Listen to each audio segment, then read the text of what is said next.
as we're joining together after a challenging school year, I wanted to give us some hope and resources to look forward to in the coming year, courtesy of the Center on Positive Behavioral Interventions and Supports. My name is Brandi Simonsen, and I have the privilege of being a co-director of the center. And since the start of the pandemic, we have been thinking ahead about how we can support schools, educators, and students, both during, but also after and as we come out of this crisis. And so I wanted to just spend a little bit of time to orient you to these resources that are also introduced in the slide for our poster. So if you go to our website, pbis.org, as I just did, the easiest way to find this resource is on our scrolling bar. And so as you click, you see the webpage for supporting schools during and after crisis. At the top of the page is our main resource. So as you're wanting to think about how our center and many other centers, the other 4 collaborating centers, thought about their return, we've documented it in a comprehensive guide. And the main message in this guide is around going back to basics.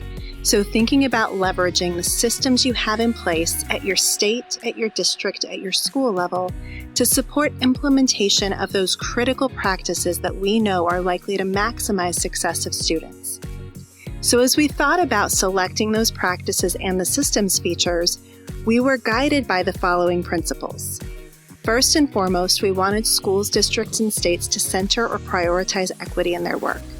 We wanted them to identify and hold themselves accountable to specific outcomes, and we wanted them to identify and then implement with fidelity a small number of evidence-based and culturally relevant practices, use data to guide their implementation, and establish systems to support effective implementation across time.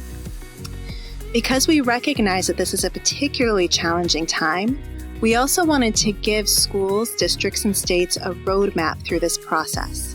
And so this guidance is based on lessons that we've learned not just during the pandemic, but also as we've helped support recovery after natural disasters, after school shootings, and similar crisis incidents.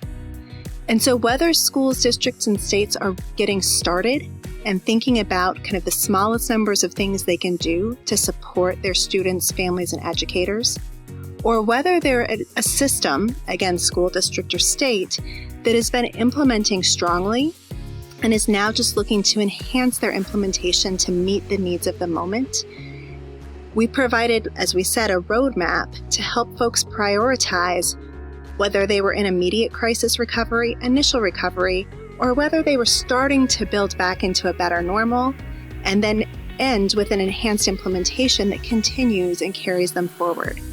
For each of these steps, we linked key resources, including resources from our friends at the REMS TA Center.